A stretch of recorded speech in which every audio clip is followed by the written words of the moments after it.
Bernard Arnault est le 4e homme le plus riche du monde. Sa fortune colossale est estimée à plus de 60 milliards d'euros. Il est notamment propriétaire des quotidiens Le Parisien et Les Échos. Et à ce titre, le milliardaire touche 12 millions d'euros d'aide de l'État chaque année. Cet argent, c'est celui des contribuables français, c'est le vôtre. Alors, reprenez le pouvoir, donnez à la presse que vous aimez, donnez à TV Liberté.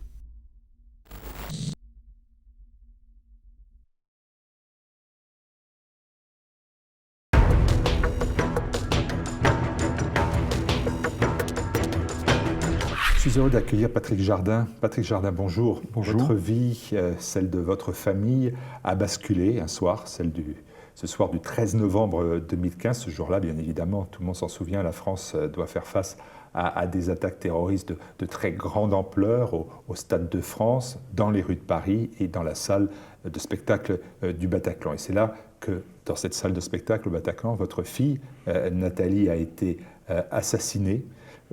Votre fille était au Bataclan. Est-ce qu'elle y était pour des raisons personnelles, de suivre le concert, ou professionnelles? Non, professionnelle. Ma fille travaillait au Bataclan depuis déjà 3 ans.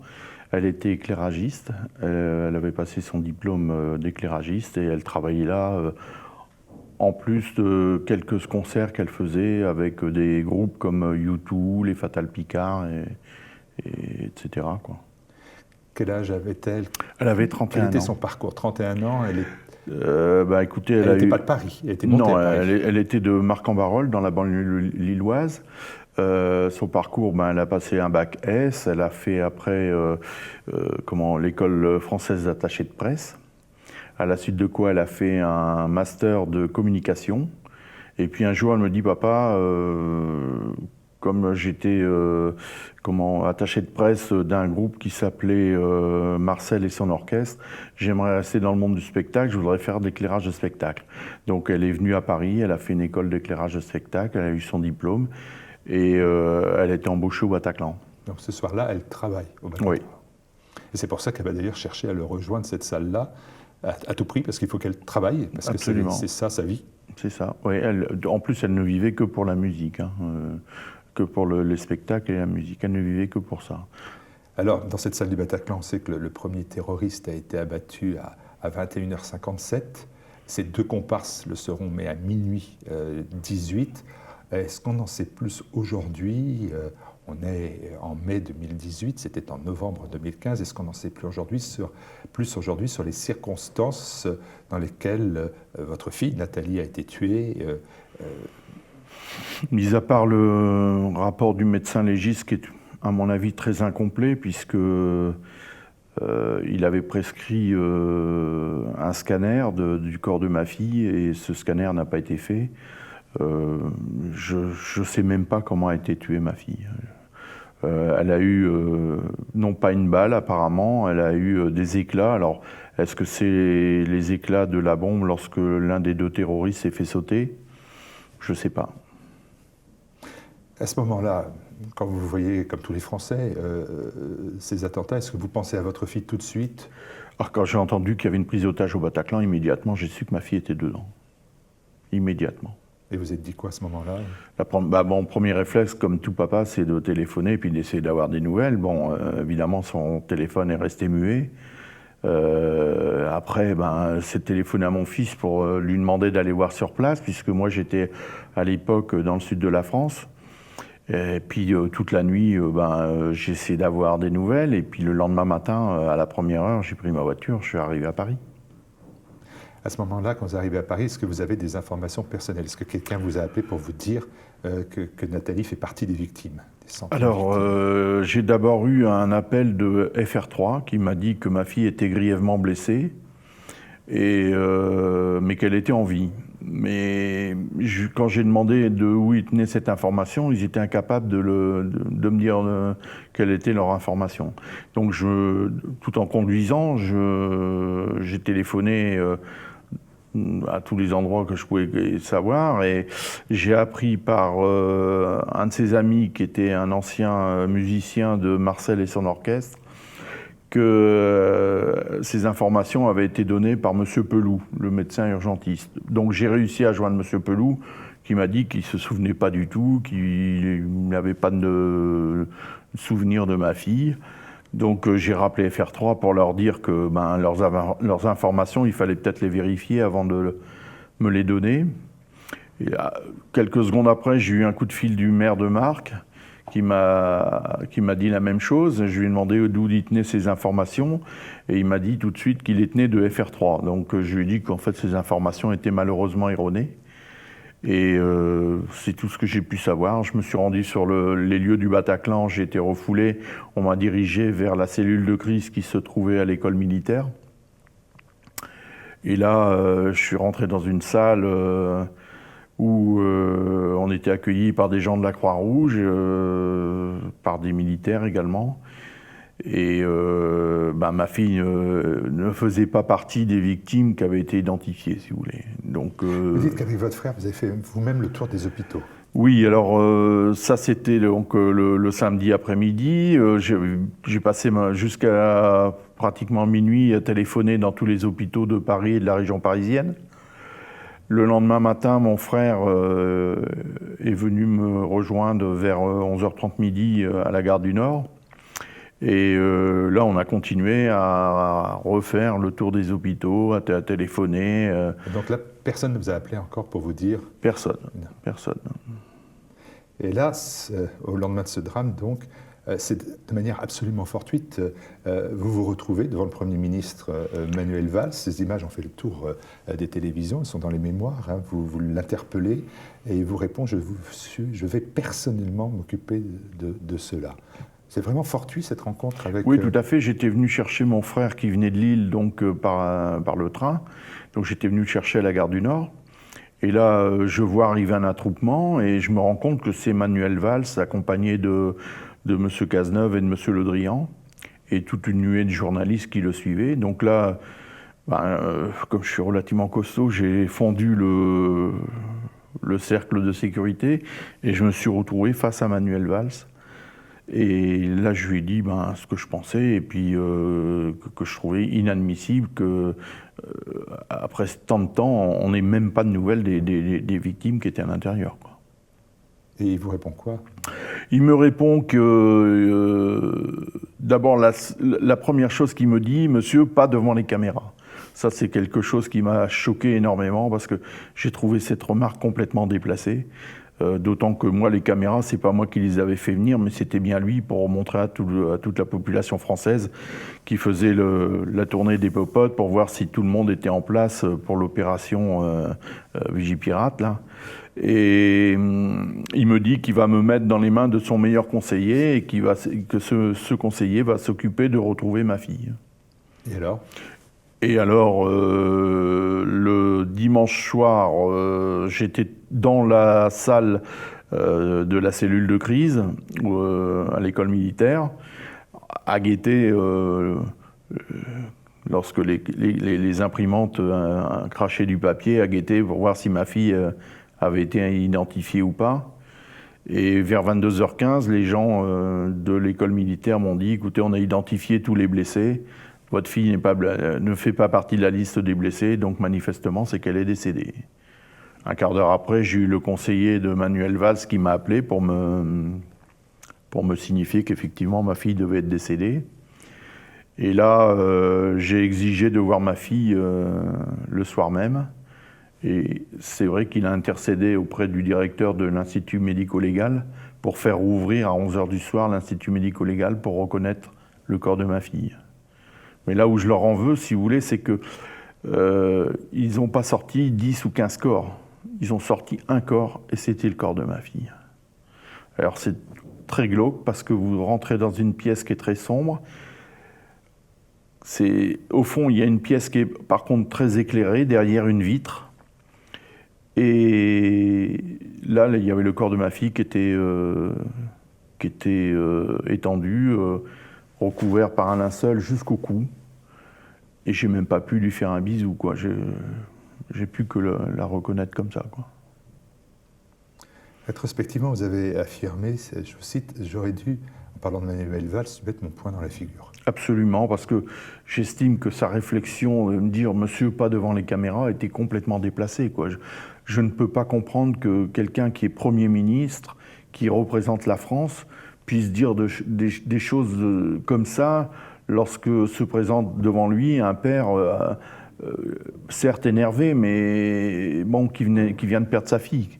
Donc j'estime que sa réflexion était complètement inadaptée, quoi. J'ai vu beaucoup des entretiens que vous avez donnés.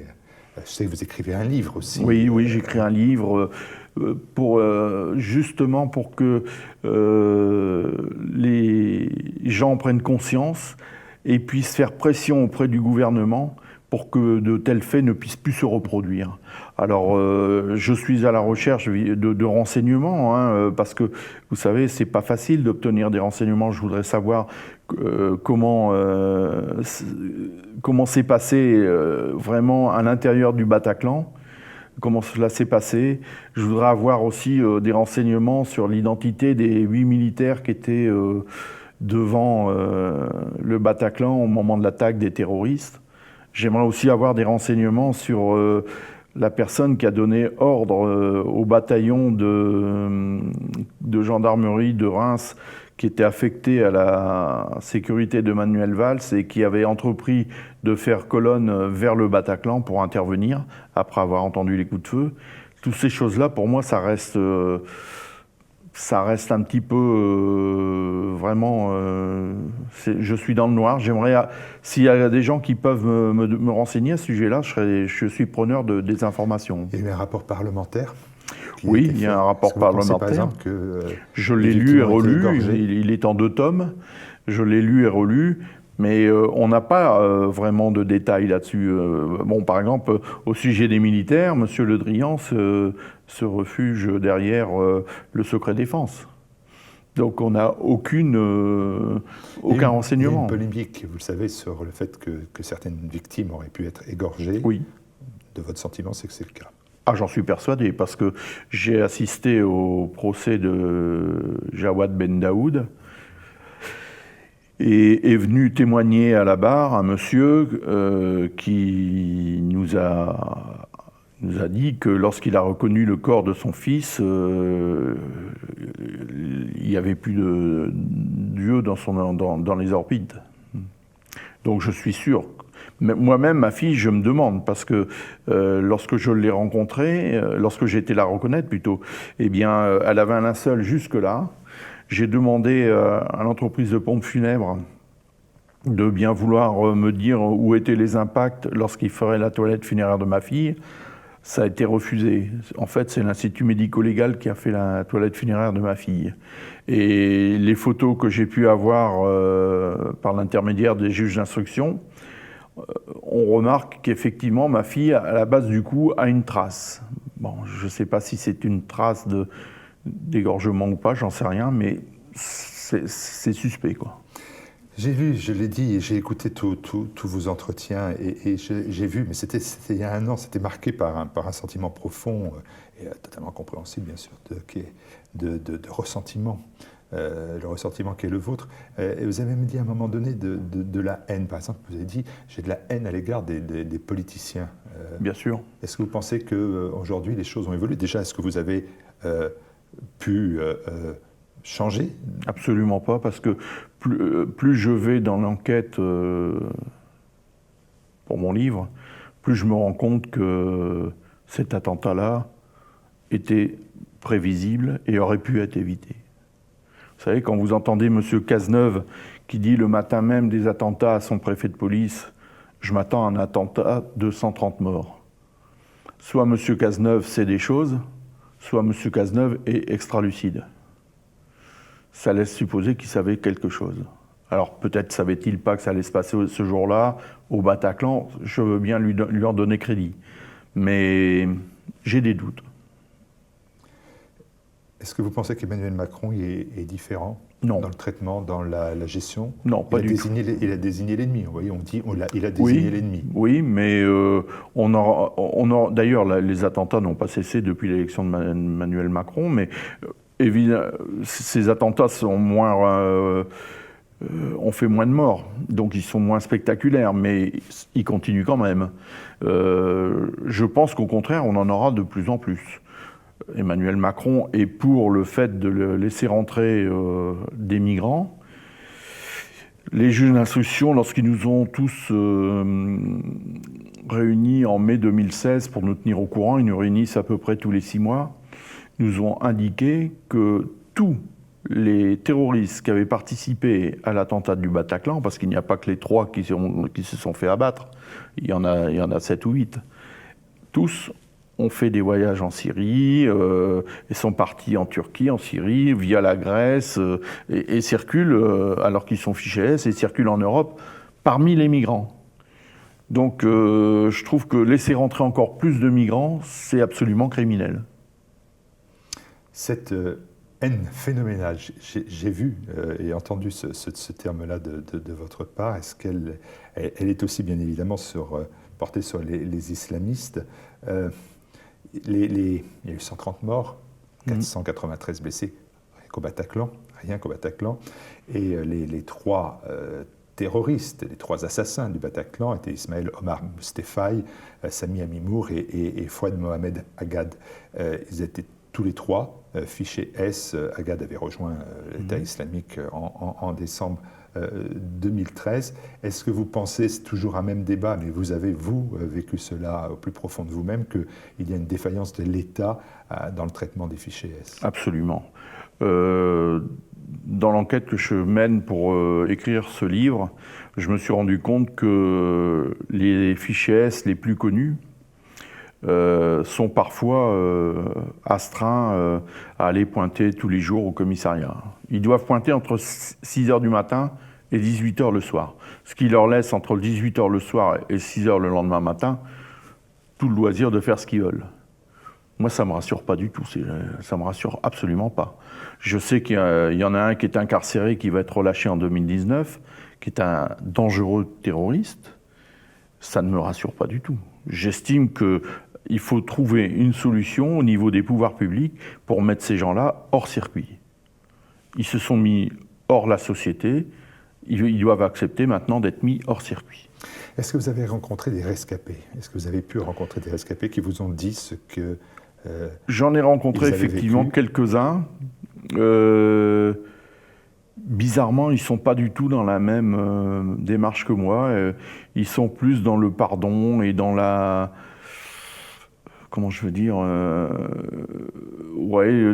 ils essayent d'oublier, je crois, surtout. Moi, je ne pourrais jamais oublier ma fille. Ce n'est pas possible, c'est au-dessus de mes forces. Vous affirmez qu'il y a eu des actes de torture?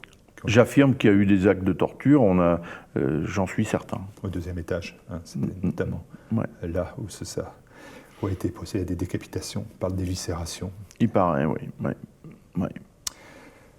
Comment jugez-vous le dispositif de soutien aux victimes et aux familles? Est-ce que vous considérez tout bien penser, parce que ce sont des moments toujours difficiles, que finalement on vous a accompagné, on vous a aidé, ou est-ce que vous pensez qu'on vous a quand même abandonné? Bon, il faut être tout à fait honnête, j'ai pas non plus recherché à ce qu'on m'aide. Toutes les aides psychologiques, tout ça, bon, j'y crois pas beaucoup, donc j'estime que je suis assez fort pour m'en sortir par moi-même. Donc de ce côté-là, bon, après... Bon, je fais partie d'une association qui est l'association du 13 novembre 2015. Bon, ces gens-là ne servent pas à grand-chose. J'ai rencontré l'ancien président qui était M. Georges Saline. Lui, il m'a simplement fait l'apologie de la mère de Mohamed Merah en me disant que c'était une femme bien et que tous les islamistes n'étaient pas méchants. Je suis parti, je l'ai quitté en lui disant « Monsieur, on n'a qu'un seul point commun, c'est que vous avez perdu votre fille, j'ai perdu la mienne. » Mais j'adhère pas du tout à ces convictions, je ne peux pas. Je me sens complètement à part de ces gens-là. Alors, c'est peut-être moi qui ai tort, c'est peut-être eux qui ont raison, parce qu'en accordant leur pardon, eh bien, ils achètent un peu leur tranquillité morale. Moi, je serai dans le combat jusqu'à la fin de ma vie. C'est mon combat, c'est pour ma fille, je le fais pour ma fille. Et si jamais, à mon petit niveau, je peux éviter que ça se reproduise, je ferai tout pour éviter que ça se reproduise. Vous m'avez dit que vous aviez toujours peur, cette inquiétude, maintenant elle ne vous lâche plus.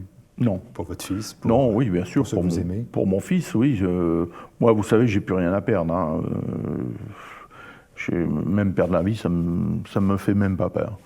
Mon fils, c'est différent. Je ne voudrais pas qu'il lui arrive quelque chose. On est dans un pays où on n'est pas en sûreté.